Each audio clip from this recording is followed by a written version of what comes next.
Hello everyone. सो आज हम देखने वाले हैं second part of the genetics जो हमने लास्ट लेक्चर में स्टार्ट किया है। ओके, लास्ट लेक्चर में हमने इंट्रोडक्शन ऑफ जेनेटिक्स देख लिया था। ओके, मेंडल्स हिस्ट्री देख ली थी और मेंडल्स ने जो पी प्लांट सिलेक्ट किया था फॉर हिज रिसर्च, तो उन्होंने कौन से कैरेक्टर्स चूज किए थे वो हमने देख लिए। सो आज के टॉपिक में हम देखने वाले हैं why Mendel choose P plant. Okay, कि क्यों उन्होंने पी प्लांट चूज किया। ओके, देन हम देखेंगे कुछ जेनेटिक टर्मिनोलॉजीज। ओके, बहुत सारी टर्मिनोलॉजीज है जेनेटिक्स की, वो हम देखने वाले हैं, क्योंकि जब भी हम आगे जेनेटिक्स में पढ़ेंगे तब आपको बहुत सारे टर्म्स ऐसे आएंगे, तो उनके मीनिंग्स क्या है, वो क्या होते हैं।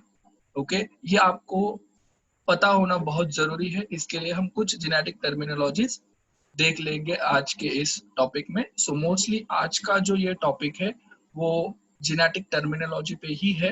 ओके, और हम कुछ जेनेटिक सिंबल्स भी देखेंगे कि जो सिंबल्स यूज किए जाते हैं जब हम कुछ क्रॉस कर देते हैं। ओके, जैसे कि मोनोहाइब्रिड क्रॉस हो या डाइहाइब्रिड क्रॉस हो, उस टाइम में हम कुछ सिंबल्स यूज करते हैं। ओके, सो वो सिंबल्स क्या इंडिकेट करते हैं एक्चुअली क्रॉस में, वो हम इस लेक्चर में देखने वाले हैं। ठीक है, तो चलिए स्टार्ट करते हैं। हमारा फर्स्ट जो टॉपिक है वो है why Mendel choose P plant. Okay, क्यों उन्होंने पी प्लांट चूज किया। ओके, ऐसे कौन से कैरेक्टर्स है पी प्लांट में वो हम देखेंगे। सो पी प्लांट हमें पता है कि द 2n कंडीशन जो है पी प्लांट में वो है 14। ओके, मतलब टोटल नंबर ऑफ क्रोमोसोम उसमें 14 है। और हमने पी प्लांट का साइंटिफिक नेम भी हमने देखा था,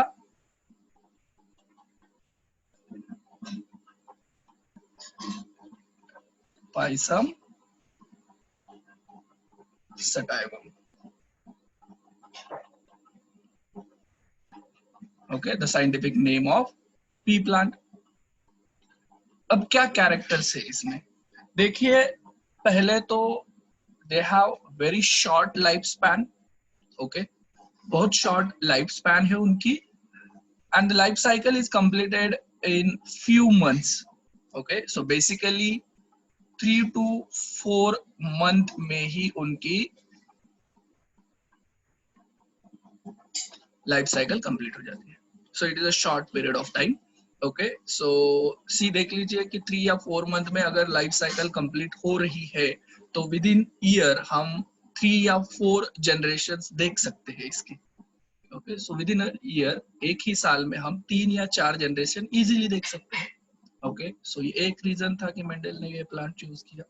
दूसरा है easy growth and minimum after care. बहुत इजीली हम उसको ग्रो कर सकते हैं और बहुत कम इसकी हमें केयर करनी पड़ती है। ओके, और यहाँ पे मैं और एक चीज ऐड कर देना चाहता हूँ कि they required a minimum space. Okay, बहुत कम स्पेस भी इन्हें लगता है, मतलब बहुत ज्यादा स्पेस हो तभी हम इन्हें ग्रो कर सकते हैं, ऐसा कुछ नहीं है। They required very less space. Okay, so ये भी एक रीजन है। Then availability of pure varieties. Okay, हमें प्योर वैरायटीज मिल जाती है। ओके, या हम प्योर वैरायटीज ऑब्टेन कर सकते हैं इससे। ओके, सो ये एक कैरेक्टर है। सो प्योर वैरायटी क्या होती है, अब प्योर लाइन क्या होती है, हम वो डेफिनेशन में भी देख लेंगे और एक बार। So many easily distinguishable characters are available. बहुत सारे कैरेक्टर्स। ओके, जैसे कि हमने लास्ट लेक्चर में देखा था कि देयर आर 7 डिफरेंट कैरेक्टर्स वो choose by the Mendel's. Okay, वो जो कैरेक्टर्स थे वो क्या थे, डिस्टिंग्विशेबल कैरेक्टर्स थे। फॉर एग्जांपल, प्लांट की हाइट टॉल है, कुछ प्लांट्स हमें डॉर्फ दिख रहे हैं। ओके, कुछ प्लांट्स के फ्लावर जो थे वो वॉयलेट कलर के थे, कुछ प्लांट्स के फ्लावर जो थे वो व्हाइट कलर के थे। जैसे कि सीड्स के बारे में हमने देखा था, सीड शेप कैसा है, राउंड है, ब्रिंकल है। ओके, कलर येलो है, ग्रीन है। So these are the distinguishable characters. Okay, so बहुत ही इजीली हम डिस्टिंग्विशेबल कैरेक्टर्स ऑब्जर्व कर सकते हैं या उसमें अवेलेबल होते हैं। Then possibility of controlled breeding. Okay, हम उसकी कंट्रोल ब्रीडिंग भी कर सकते हैं, that is a possibility of control breeding. Then most important thing that is the self pollination, उनमें सेल्फ पॉलिनेशन भी होता है, हम आर्टिफिशियल पॉलिनेशन भी कर सकते हैं। ओके, सो सेल्फ पॉलिनेशन हो रहा है। ओके, सो हमने जैसे कि रिप्रोडक्शन इन फ्लावरिंग प्लांट्स में हमने देखा था कि कुछ प्लांट जो होते हैं उनमें आउटब्रीडिंग डिवाइसेस देखने को मिलते हैं कि वो सेल्फ पॉलिनेशन को प्रिवेंट करे, ओके, डिस्करेज करे सेल्फ पॉलिनेशन को। बट इनमें पी प्लांट में सेल्फ पॉलिनेशन पॉसिबल है या वो सेल्फ पॉलिनेशन कर सकते हैं। Then F1 hybrids are fertile. Okay, अगर हम किन दो डिस्टिंग्विशेबल कैरेक्टर्स या कॉन्ट्रास्टिंग कैरेक्टर्स के पेरेंट्स की मीटिंग करें और उससे जो F1 प्रोड्यूस होने वाला है वो ऑफस्प्रिंग भी क्या होगा, फर्टाइल ही होगा, मतलब they have ability to reproduce again. Okay, so सारे के सारे F1 हाइब्रिड्स क्या होंगे, फर्टाइल होंगे। ओके, सो ये कुछ कैरेक्टर्स थे पी प्लांट के, ओके, जिससे कि मेंडल ने इस प्लांट को अपने एक्सपेरिमेंट के लिए सिलेक्ट किया था। ओके, सो ये भी कुछ सवाल पूछे जा सकते हैं कि why Mendel selected the pea plant. Okay, pea plant ही उन्होंने क्यों चूज किया, ऐसे क्या कैरेक्टर्स थे पी प्लांट में जिससे कि उन्हें सक्सेस मिला। ओके, सो दूसरा हम देखते हैं कि ये सब कैरेक्टर्स होने के बावजूद भी किसी रिसर्चर को सक्सेस क्यों मिल जाता है उसके रिसर्च में। ओके, ऐसा नहीं है कि सब उसके पास मॉडल ऑर्गेनिज्म बहुत अच्छा था, ओके, बट फिर भी सक्सेस के रीजंस कुछ अलग हो सकते हैं।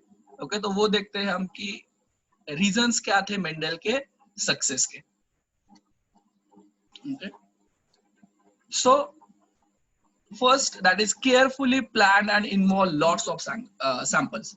मेंडल ने बहुत ही केयरफुली, ओके, हर एक चीज प्लान तरीके से की थी। मतलब कोई भी अगर हम कहीं में भी एक्सपेरिमेंट करें, रिसर्च जो स्कॉलर होते हैं वो करते हैं, या आप लेबोरेटरी में कोई एक्सपेरिमेंट करते हैं, तो आपको वो बहुत केयरफुली प्लान के साथ करना पड़ता है। ओके, अगर आपने ऐसा नहीं किया तो आपको डिजायर्ड रिजल्ट नहीं मिल सकते। ओके, सो ये बहुत बड़ी बात होती है जब आप रिसर्च कर रहे हो, तो वो रिसर्च बहुत प्लान हो, ओके, आपने अच्छे से उसकी प्रिपरेशन की हो, और वो जो आप कर रहे हैं एक्सपेरिमेंट या रिसर्च वो बहुत केयरफुली करें। ओके, सो ये बहुत बड़ी बात थी और ये मेंडल ने उसी तरह से किया, बहुत ही केयरफुली एंड प्लान के साथ किया। ओके, और बहुत सारे सैंपल्स उन्होंने यूज किए थे। Then he carefully recorded the number of plants of each type. Okay, so बहुत ही carefully उन्होंने record किए थे the number of plants of each type and expressed his result as a ratio. Okay, बहुत ही carefully उन्होंने सारे plant जो है, हर एक टाइप के प्लांट है उनका क्या किया था, रिकॉर्ड मेंटेन किया था। ओके, कि मतलब अगर सिर्फ एक कैरेक्टर्स वो देख रहे हैं हाइट के, तो उससे जितने भी प्लांट्स बने उन सारों का रिकॉर्ड उन्होंने लिख दिया। अगर वो स्टडी कर रहे हैं किस बात की, सीड के शेप के बारे में, तो उसमें उन्होंने हर एक प्लांट में वो कैसा सीड है, किस टाइप का है, उसका रिकॉर्ड मेंटेन करके रखा था। ओके, एंड बाद में उन्होंने वो सब रिजल्ट एक्सप्रेस किए इन रेशियो में। ओके, इसलिए हम बोलते हैं ना मोनोहाइब्रिड क्रॉस का रेशियो आता है 3:1। ये क्यों आता है, क्योंकि उन्होंने हर एक चीज रिकॉर्ड करके रखी थी और बाद में उन्होंने उसका रेशियो निकाला। Okay, so then contrasting characters can be easily recognized. Okay, so ये प्लांट का बहुत अच्छा कैरेक्टर्स था कि जो कॉन्ट्रास्टिंग कैरेक्टर्स थे वो बहुत इजीली रिकॉग्नाइज्ड हो जाते थे। ओके, सो जैसे कि राउंड सीड या wrinkle seed, okay, violet flowers या वाइट फ्लावर, ओके, प्लांट कि हाइट ज्यादा है या कम है, so that is the plant tall है या डॉर्फ है. Then the factors are located on separate chromosome and these are transmitted from one generation to another generation. ये बहुत ही अच्छा कैरेक्टर था पी प्लांट का. ओके, और मेंडल भी बहुत लकी थे इसमें, हम कह सकते हैं कि जो 7 कैरेक्टर्स मेंडल ने लिए थे स्टडी के लिए, वो सारे के सारे 7 कैरेक्टर्स के जीन, जिसे कि मेंडल्स ने फैक्टर कहा था, वो हर एक अलग अलग क्रोमोसोम पे क्या थे, प्रेजेंट थे. Means this all genes are present on the different chromosome. Okay, so linkage के चांसेस नहीं थे, इसके लिए वो इजीली डिस्ट्रीब्यूट हो जाते थे. सो ये बहुत बड़ी बात थी कि वो जो जीन थे वो अलग अलग क्रोमोसोम पे थे. ओके, जिसके लिए वो easily one generation to another generation क्या हो रहे थे, ट्रांसफर हो रहे थे. एंड मेंडल्स ने ही एक कंसेप्ट इंट्रोड्यूस किया था, that is dominantness and recessiveness. Okay, dominance and recessiveness, ये यहाँ बताने की जरूरत थी क्योंकि 2 अलील अगर होंगे तो 2 अलील या तो डोमिनेंट हो सकते हैं या तो रेसेसिव हो सकते हैं, या तो एक डोमिनेंट हो सकता है एक रेसेसिव हो सकता है. तो मतलब 2 अलील में से अगर वो डिसिमिलर है तो इनमें से कोई एक ही अलील क्या हो सकता है, एक्सप्रेस हो सकता है इन कंडीशन में. ओके, सो जो एक्सप्रेस होगा उसे हम डोमिनेंट कहेंगे और जो एक्सप्रेस नहीं होगा उसे हम रेसेसिव कहेंगे. और ये कंसेप्ट भी मेंडल ने ही इंट्रोड्यूस किया था, डोमिनेंट एंड रेसेसिवनेस का. ओके, सो ये कुछ पॉइंट्स थे, रीजंस थे मेंडल के सक्सेस के. ओके, देन हम अब देखते हैं जेनेटिक टर्मिनोलॉजी. ओके, जो कुछ इंपॉर्टेंट टर्मिनोलॉजी होती है जो हमें यूज होने वाली है कि कौन से टर्मिनोलॉजीज एक्चुअली में होते हैं वो चीजें. ओके, सो फर्स्ट है कैरेक्टर. ओके, अब देखिए कैरेक्टर्स हम बोल देते हैं नॉर्मली कि इसका कैरेक्टर ऐसा है उसका कैरेक्टर वैसा है. ओके, मतलब अगर हम सिंपल भाषा में बोले तो anything that is under investigation. Okay, ऐसा कुछ भी हो जो कि अंडर इन्वेस्टिगेशन है उसे हम कैरेक्टर्स कहेंगे. ओके, कोई भी चीज जिसका हम इन्वेस्टिगेट करते हैं, इन्वेस्टिगेशन में उसे हम कैरेक्टर्स कहेंगे. और या तो आप ये डेफिनेशन याद रख लीजिए, एनी ऑब्जर्वेबल और measurable features in an individual.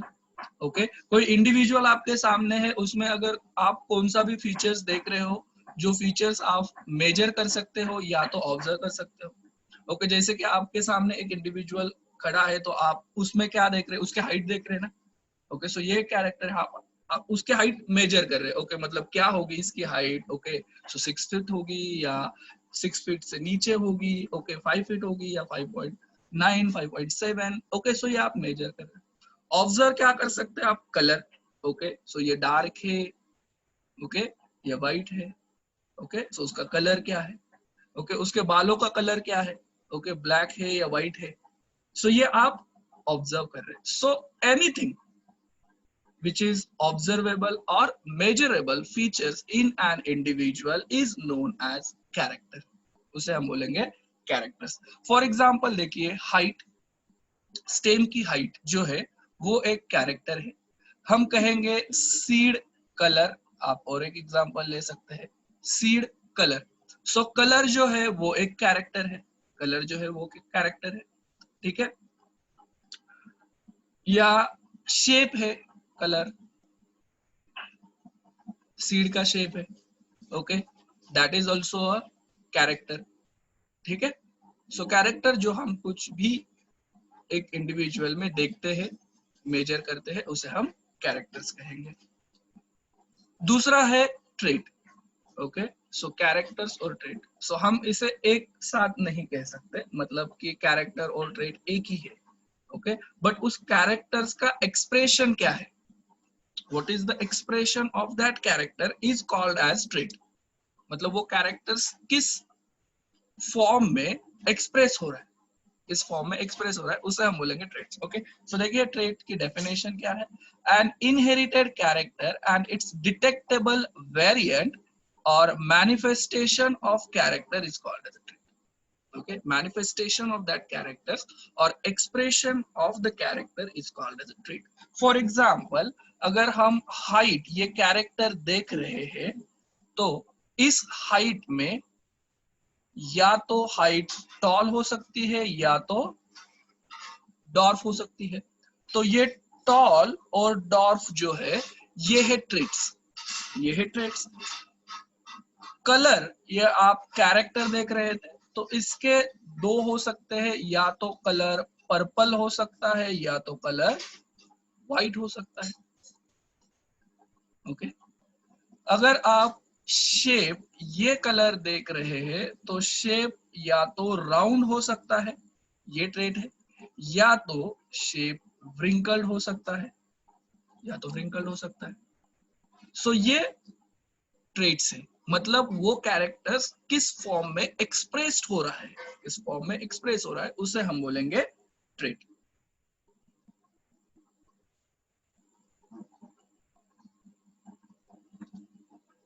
Then factor, okay, सो अब ये जो फैक्टर वर्ड था, that factor word is used by the Mendel, okay.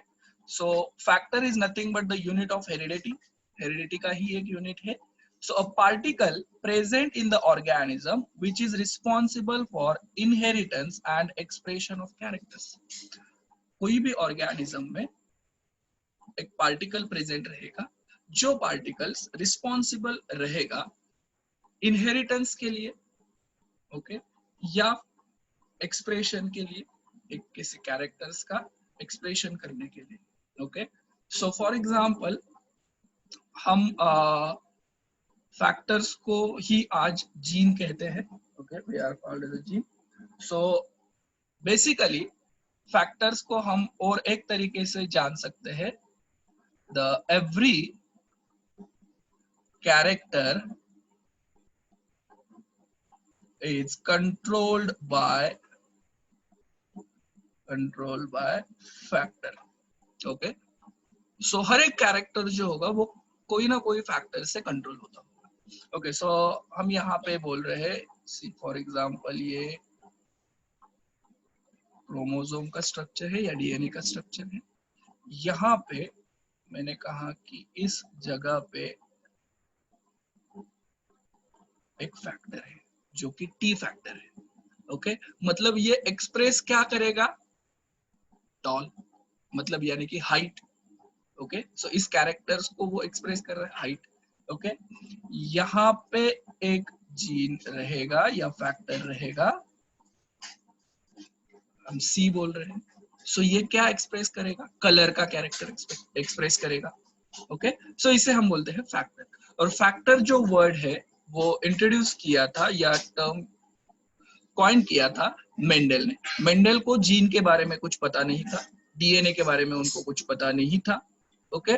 सो उन्होंने फैक्टर कह दिया था कि एक पार्टिकल जो होगा वही ऑर्गेनिज्म में प्रेजेंट है, वो रिस्पॉन्सिबल है किसी कैरेक्टर्स के एक्सप्रेशन के लिए, ओके।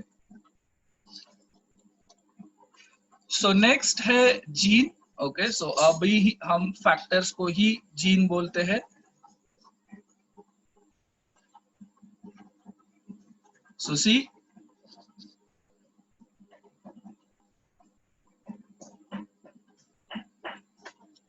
जीन क्या है, it is a particular segment of DNA, okay, DNA का एक particular segment which is responsible for inheritance and expression for characters, okay. Factors और जीन एक ही है, ओके, अलग तो है नहीं है, okay. So it is a segment of DNA, basically gene क्या है, तो it is a segment of DNA, okay. So हमने लास्ट टाइम भी देख लिया था कि डीएनए का जो सेगमेंट होगा जिसमें कि कुछ न्यूक्लियोटाइड सीक्वेंस रहेंगे।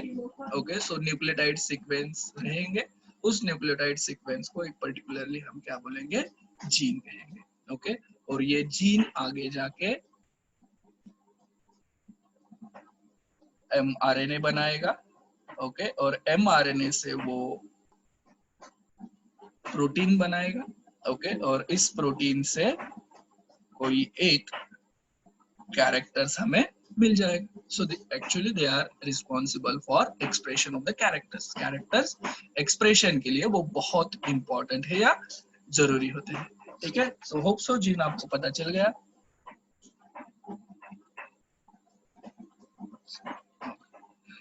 सो बाद में है अलील और अलीलोमॉर्फ्स। सो द टू और more than two alternative forms of gene, दो या दो से ज्यादा alternative forms of genes are called as alleles. Okay, so alleles होते क्या है, तो अलील्स जो है वो अल्टरनेटिव फॉर्म्स होते हैं। ओके, सो हर एक जीन जो होता है बेसिकली उस जीन्स के दो कॉपीज होते हैं, जीन्स के दो कॉपीज होते हैं। ठीक है, क्योंकि हमारे पास डिप्लॉयड कंडीशंस में कितने क्रोमोसोम होते हैं, 2 होमोलॉगस क्रोमोसोम होते हैं। सो 2 होमोलॉगस क्रोमोसोम पे 2 कॉपीज होनी जरूरी है।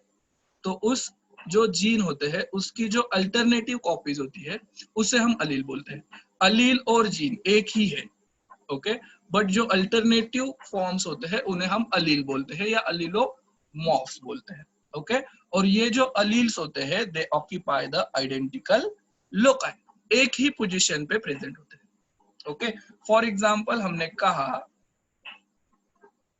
कि ये क्रोमोसोम है, इस क्रोमोसोम पे यहाँ पे टी जीन है, तो यहाँ से ये दूसरा क्रोमोसोम है उसका होमोलॉगस। ओके, सो हमने कहा कि ये आया फादर की साइड से और ये आया मदर की साइड से। ओके, सो यही टी जीन्स की अल्टरनेटिव कॉपी यहाँ पे रहेगी। ओके, सो इसकी अल्टरनेटिव कॉपीज क्या हो सकती है, तो स्मॉल टी हो सकती है। अल्टरनेटिव कॉपीज क्या हो सकती है, स्मॉल टी। ओके, और ये जो अलील्स जो है they basically form due to the mutation, mutation की वजह से ये कॉपीज बनी हुई है। सो ये मोस्टली तो दो ही होते हैं। ओके, बट कुछ जीन्स में इनके ज्यादा कॉपीज भी पाए जाते हैं, उन्हें हम मल्टीपल अलील्स कहते हैं।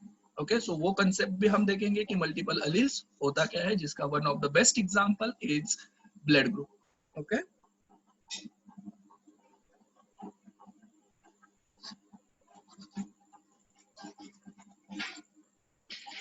देन नेक्स्ट है लोकाई और लोकस।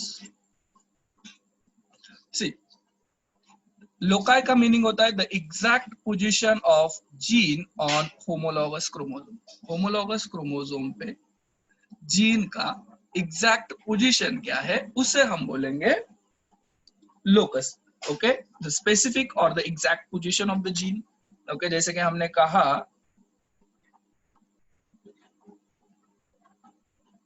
कि ये डीएनए का स्ट्रक्चर है या ये क्रोमोसोम है, तो यहां से लेके हमने कहा यहां से लेके यहां तक जो है वो एक जीन है, फिर यहां से लेकर यहां तक एक जीन है, यहां से लेके यहां तक एक जीन है। ओके, सो ये है जीन ए, ये है जीन बी, ये है जीन सी। सो ए जीन की पोजीशन क्या है, ए जीन की पोजीशन है ये, तो ये हो गया ए जीन का लोकस, इसे हम कहेंगे ए जीन का लोकस, मतलब एग्जैक्ट पोजीशन क्या है उस जीन की। ओके, सो अगर हम होमोलॉगस क्रोमोसोम पे देखें तो ए जीन होमोलॉगस क्रोमोसोम पे भी इसी जगह पे मिलेगा। ओके, यही पोजीशन रहेगी ए जीन की, सेम पोजीशन। बी जीन भी यही रहेगा, exact position.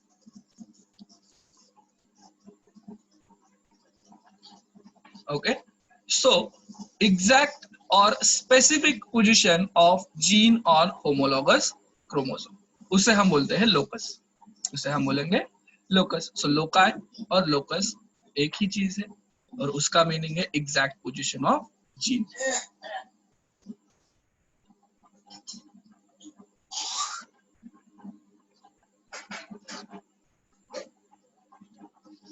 Then dominant. Okay कि डोमिनेंट क्या होता है.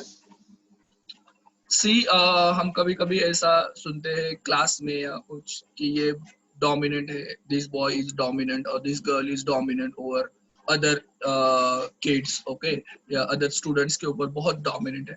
मतलब वो खुद को दिखाना चाहता है, खुद को दिखाता है खुद को कि मैं बहुत अच्छा हूँ या मैं बहुत ऐसा हूँ वैसा हूँ. सो दैट इज द डोमिनेंट, उसे हम बोलते हैं डोमिनेंटनेस.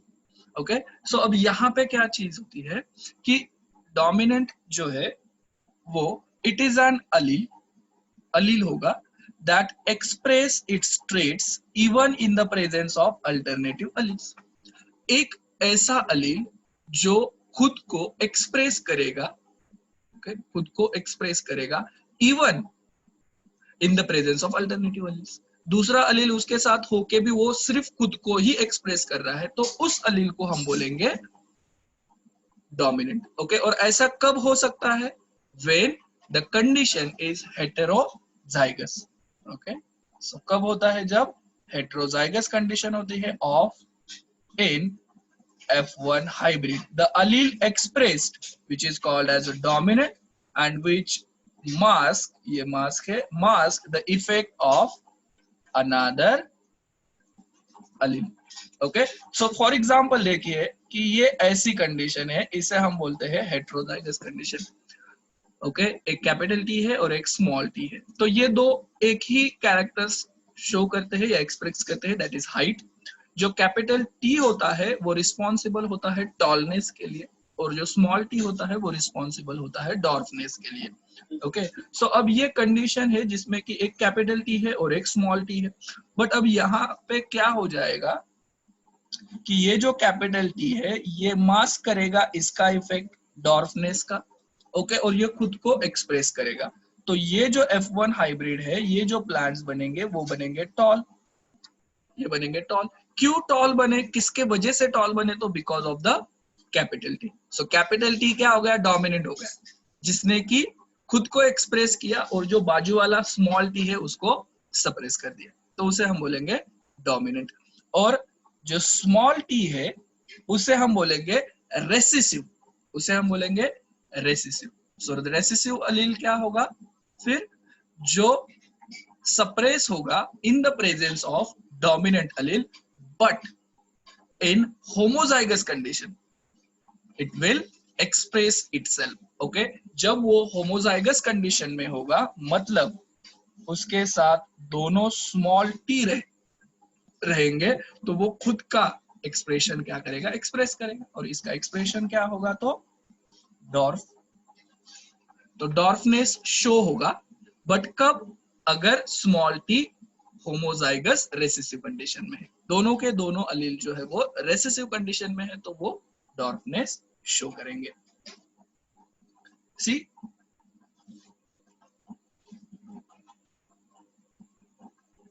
okay, so this allele is not expressed in the presence of alternative allele. alternative allele के प्रेजेंस में ये एक्सप्रेस नहीं होंगे इन heterozygous condition. okay, so the dominant allele suppress the effect of recessive allele and it will express only, express होंगे, but कब?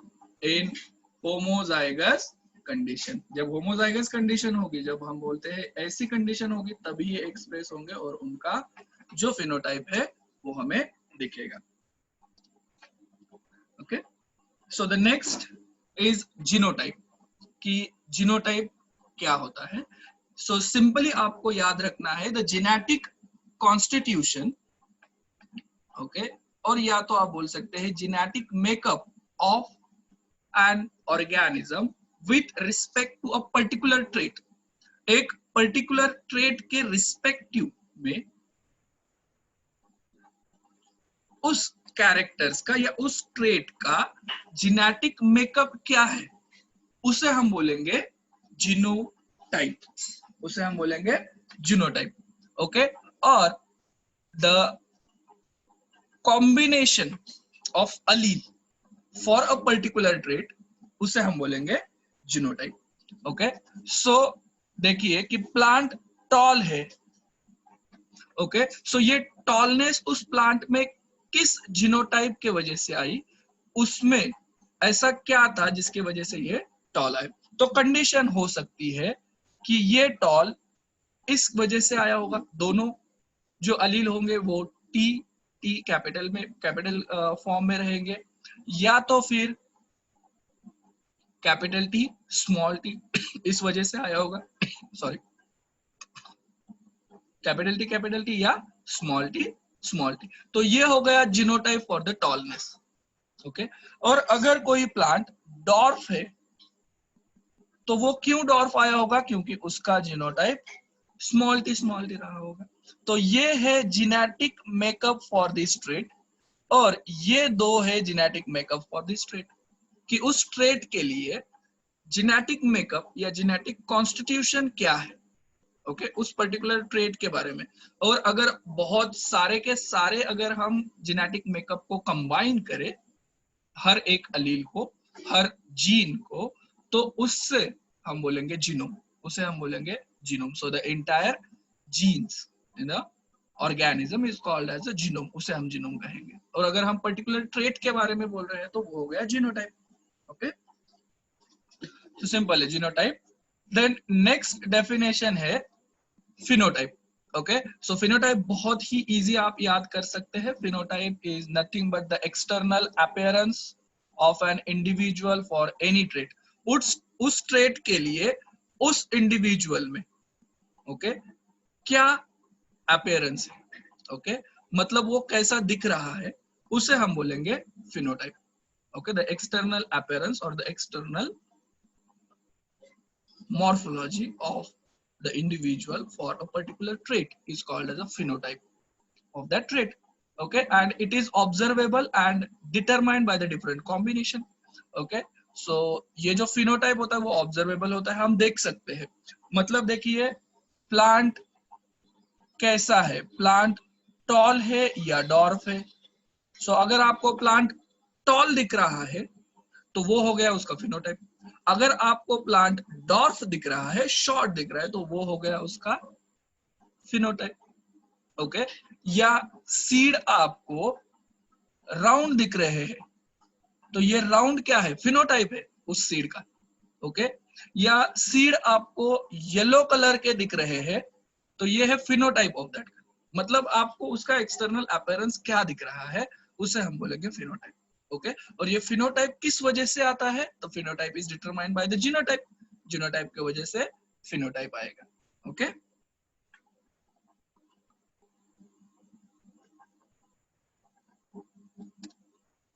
Then homozygous condition. Okay, so homo का यहाँ पे आपको मीनिंग लेना है सेम, होमो का मीनिंग आपको लेना है सेम, कि होमोजाइगस कंडीशन है मतलब सेम कंडीशन है। ओके, सो होमोजाइगस जिसे हम बोलते हैं कि किसी सेल के लिए या किसी अलील के लिए हम कह सकते हैं। ओके, सो होमोजाइगस जो कंडीशन होती है, होमोजाइगस हम कब बोलेंगे वो हम बात कर रहे हैं। होमोजाइगस इन सेल हो सकता है, इन अलील हो सकता है। ओके, या फॉर डीएनए हो सकता है, या फॉर क्रोमोसोम हो सकता है। ओके, मतलब homozygous for cell, homozygous for allele, okay homozygous for DNA, ये हो सकते हैं। होमोजाइगोट का मीनिंग होता है फॉर इंडिविजुअल, मतलब वो इंडिविजुअल है। ओके, होमोजाइगोट, देखिए वर्ड का डिफरेंस देखिए आप, होमोजाइगस फॉर सेल हो सकता है या क्रोमोसोम हो सकता है, और होमोजाइगोट जो होता है वो फॉर इंडिविजुअल होगा। इंडिविजुअल की अगर हम बात कर रहे हैं तो उसे हम बोलेंगे होमोजाइगोट इंडिविजुअल। ओके, सो ये हम बोलेंगे कि इंडिविजुअल जो है वो होमोजाइगस है। ठीक है, सो होमोजाइगस हम फॉर सेल के लिए यूज कर सकते हैं and homozygous we are use for the individual. Okay, so homo का मीनिंग होगा सिमिलर यहाँ पे। So an individual possessing identical alleles, अगर उस ऑर्गेनिज्म में आइडेंटिकल अलील्स है उस एक पर्टिकुलर ट्रेट के लिए, तो उसे हम बोलेंगे होमोजाइगस, उसे हम बोलेंगे होमोजाइगस और pure for that trait. Okay, so homozygous traits only, okay, trait only one type of gametes, okay, they produce only one type of gametes। so जैसे कि आप देखिए कि ये जो कंडीशन है, so similar type of allele से capital T, तो ये हो गया होमोजाइगस, हो गए होमोजाइगस। ओके, और ये जो है वो सिमिलर टाइप के, एक ही टाइप के गैमेट प्रोड्यूस करेंगे, कैपिटल टी। सो इससे जितने भी गैमेट्स बनेंगे वो सारे के सारे कैपिटल टी बनेंगे। या ये कंडीशन है तो इससे जो भी गैमेट बनेंगे वो सारे के सारे ऐसे ही बनेंगे, स्मॉल टी वाले। सो इसे हम बोलते हैं होमोजाइगस। सो इसके अपोजिट दूसरा है हेटेरोजाइगस। अब हेटेरोजाइगस में क्या होगा कि कंडीशन जो होगी वो डिसिमिलर होगी। ओके, सो ऑर्गेनिज्म जो होगा, इंडिविजुअल जो होगा, possessing a contrasting alleles for a particular trait, contrasting allele रहेंगे। ओके, हेटेरो मींस डिसिमिलर, तो जैसे कि ये कंडीशन कैपिटल टी और स्मॉल टी है उसमें। ओके, सो उस ये पर्टिकुलर ट्रेट के लिए, सो ये भी टॉल ही बनेगा, पर उसमें अलील्स दो अलग तरीके के हैं, एक कैपिटल है और एक स्मॉल है, तो इससे हम बोलेंगे हेटेरोजाइगस कंडीशन। और उस इंडिविजुअल में, उस इंडिविजुअल को हम बोलेंगे हेटेरोजाइगोट।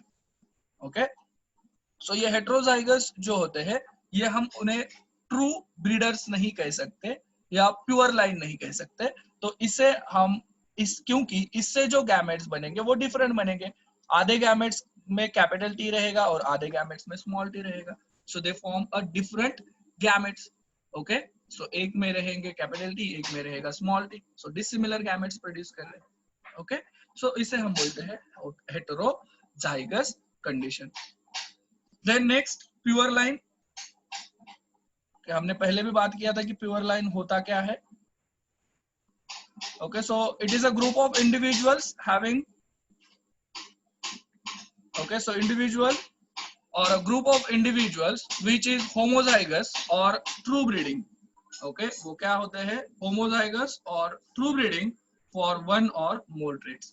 एक ट्रेट के लिए या एक से ज्यादा ट्रेट के लिए वो इंडिविजुअल जो है वो क्या हो, प्योर हो और होमोजाइगस हो। मतलब कि क्या है कि कैपिटल टी, सो इससे जो इंडिविजुअल्स बनेंगे वो कुछ ऐसे ही बनेंगे। अब अगर आप प्रोड्यूस कर रहे हो तो उससे कैपिटल टी ही। So this is the group of individuals having the homozygous condition capital T. So इस इंडिविजुअल को हम बोलेंगे this is a pure for tallness, ये प्योर लाइन है, it is a pure for tall. Okay, या फिर इस तरह की कंडीशन हो, सारे के सारे प्लांट डॉर्फ, सो ये this is a group of individuals having a pure line or the pure traits for dwarfness। Okay, so it is a descendant of a single homozygous parent produced after self pollination। Okay, so self pollination की वजह से हम इन्हें ऐसे produce कर सकते हैं।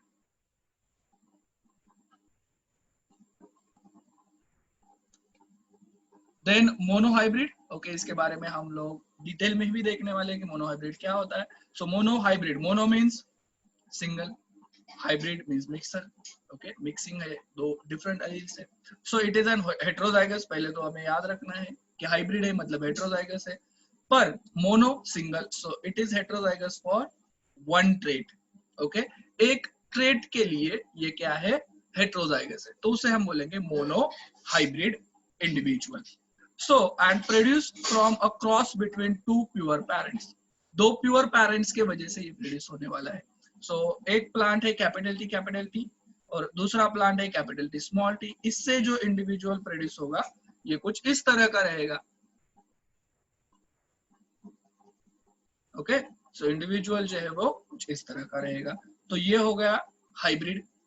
Okay, क्योंकि यहाँ से एक एलील आया, यहाँ से एक एलील आया, तो this is a hybrid for single traits, एक ही ट्रेड के लिए, तो उसे हम बोलेंगे मोनो हाइब्रिड।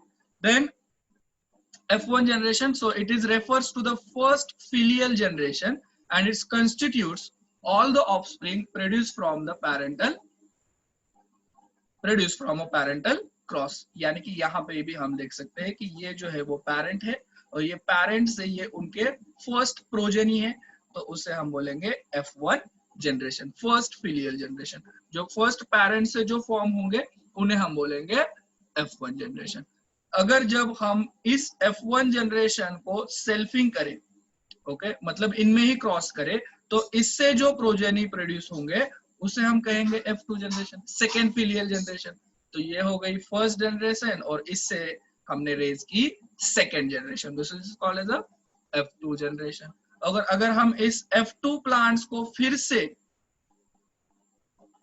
क्रॉसिंग कर रहे हैं इसमें, तो इससे जो जनरेशन होगी उसे हम F3 जनरेशन बोलेंगे। ओके, सो पहले पेरेंट से जो प्रोजेनी फॉर्म हुई उसे हम फर्स्ट जनरेशन बोलेंगे। जो फर्स्ट जनरेशन से दूसरी जनरेशन बनी, दूसरे प्रोजेनी बने, उसे हम सेकेंड फिलियल जनरेशन कहेंगे। ओके, और F2 जनरेशन कहेंगे।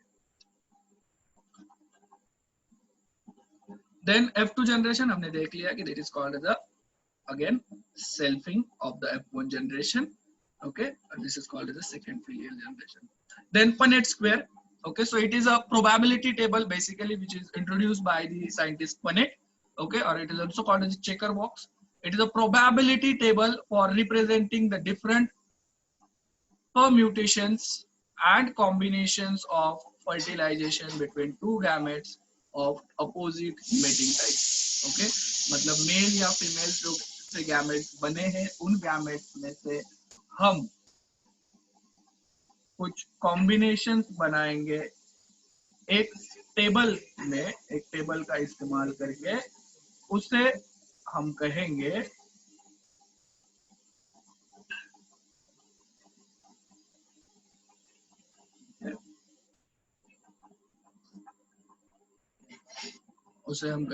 कि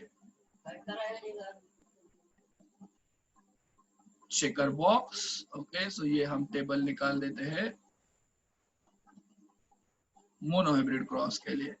सो यहाँ पे हमने मेल के गैमेट लिए फॉर एग्जांपल, और यहाँ हमने फीमेल के गैमेट्स लिए, और इससे ये फर्टिलाइजेशन होने के बाद कुछ इस तरह के इंडिविजुअल्स हमें देखने को मिलेंगे।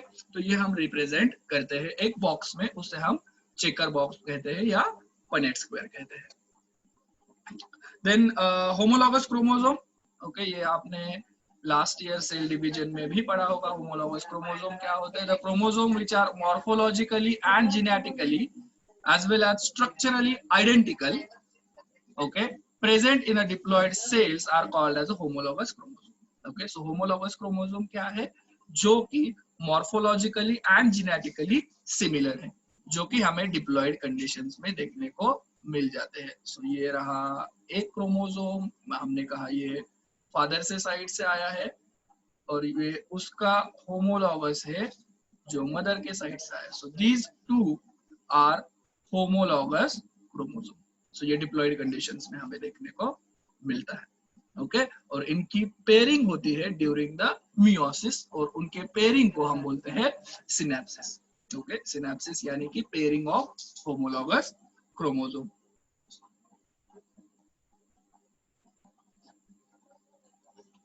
Then back cross, so it is a cross of F1 progeny with any of the parents. Okay, for example ये parents से पहले इनसे बना ये F1 जनरेशन। अगर इस F1 जनरेशन का क्रॉस आप इस पैरेंट के साथ कर रहे हो या आप इस पैरेंट के साथ कर रहे हो, तो उसे हम बोलेंगे back cross. So back cross means F1 progeny will cross with any of the parents, किसी भी पैरेंट के साथ कर रहे हो तो उसे हम बोलेंगे बैक क्रॉस। फिर है दूसरा टेस्ट क्रॉस। ओके, सो ये टेस्ट क्रॉस क्या होता है? जब आप F1 प्रोजेनी का क्रॉस सिर्फ होमोजाइगस रेसेसिव पैरेंट के साथ कर रहे हैं, नॉट टू दी होमोजाइगस, तो उसे हम टेस्ट क्रॉस कहेंगे।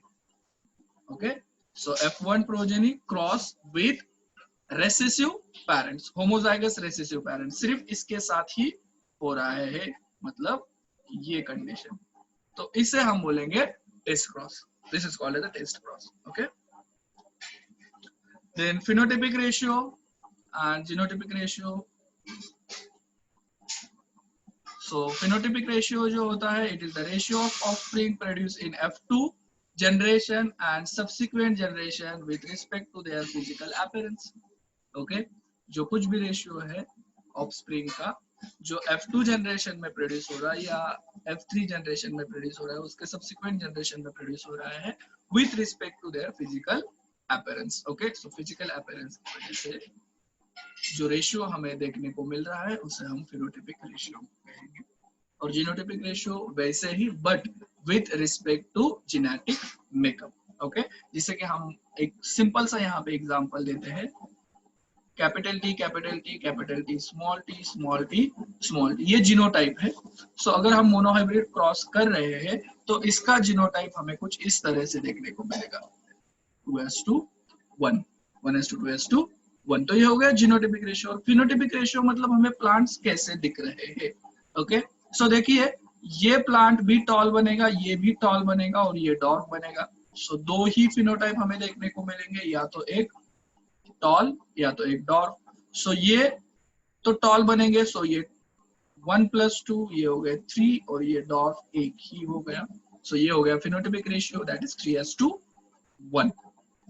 ओके, सो नाउ ये हो गए, ये कुछ जेनेटिक टर्मिनोलॉजीज थे जो आपको यूज होने वाले हैं आगे क्रॉसेस में। ओके, सो हम कुछ जेनेटिक सिंबल्स देखते हैं। सो देखिए अगर हम पैरेंटल जनरेशन शो कर रहे हैं तो उसे हम या तो P कहेंगे, ओके, और P1 कहेंगे, the first parental generation. Then अगर हम फर्स्ट फिलियल जनरेशन शो कर रहे हैं तो उसे हम F1 ऐसे शो करेंगे, सिंबल यूज करेंगे। सेकंड फिलियल जनरेशन के लिए हम F2 शो करेंगे, थर्ड फिलियल जनरेशन के लिए हम F3 यूज करेंगे। ओके, अगर हम डोमिनेंट शो कर रहे हैं कोई कैरेक्टर्स या अलील तो हम कैपिटल T यूज करेंगे फॉर टॉल। ओके, या हम कैपिटल Y यूज करेंगे फॉर येलो। ओके, सो अगर हम रेसेसिव के बारे में बात कर रहे हैं, अगर हमें रेसेसिव इंडिविजुअल रेसेसिव अलील ये करना है, दिखाना है, तो we are use small t for dwarf और शॉर्ट। ओके, नॉट D और स्मॉल d, मतलब डॉर्फ का है, मतलब ऐसा नहीं है कि यहाँ पे टी टॉल जो है वो कैपिटल T से स्टार्ट हो रहा है इसलिए हम कैपिटल T यूज कर रहे हैं, और ये डॉर्फ है D से स्टार्ट हो रहा है तो हम यहाँ पे कुछ ऐसा स्टार्ट करेंगे, ऐसा कुछ नहीं है। सो उसका अल्टरनेटिव ही हमें लेना है। अगर हम कैपिटल T ले रहे हैं तो रेसेसिव के लिए हमें स्मॉल t लेना है, और अगर हम कलर के लिए येलो कलर दिखा रहे हैं तो जो उसका कॉन्ट्रास्टिंग कैरेक्टर्स है वो है ग्रीन, वो हम शो करेंगे स्मॉल y से, not the G। Okay, so y small y for the green, okay, not for G, और G हमें यूज करना है। देन फीमेल के लिए हम यूज करेंगे इस तरह का सिंबल, और मेल के लिए कुछ इस तरह का सिंबल हम यूज करेंगे। अगर हमें सेल्फिंग दिखानी है तो हम सिंपली ऐसे दिखा सकते हैं, या सेल्फिंग का सिंबल, ओके, सेल्फिंग का सिंबल कुछ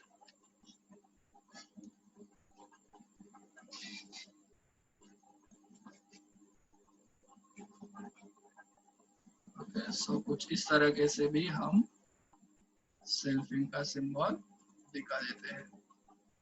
ओके, सो इसे हम सेल्फिंग कहेंगे। ठीक है, सो ये कुछ जेनेटिक सिंबल्स है जो आपको आगे चल के यूज करने हैं क्रॉसेस में। तो यहाँ तक हमने देख लिया।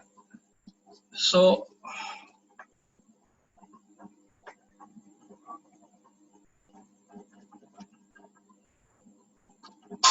ओके, सो हमारा जो नेक्स्ट लेक्चर रहेगा वो नेक्स्ट लेक्चर हम लेंगे क्रॉसेस। ओके, जो मेंडल्स ने क्रॉसेस किए थे, monohybrid, dihybrid cross. Okay, so for this lecture, thank you very much everyone. Okay, do not forget, अगर आप नए हैं चैनल पे तो सब्सक्राइब कीजिए हमारा channel Biogic, okay, for more videos. Okay, thank you very much.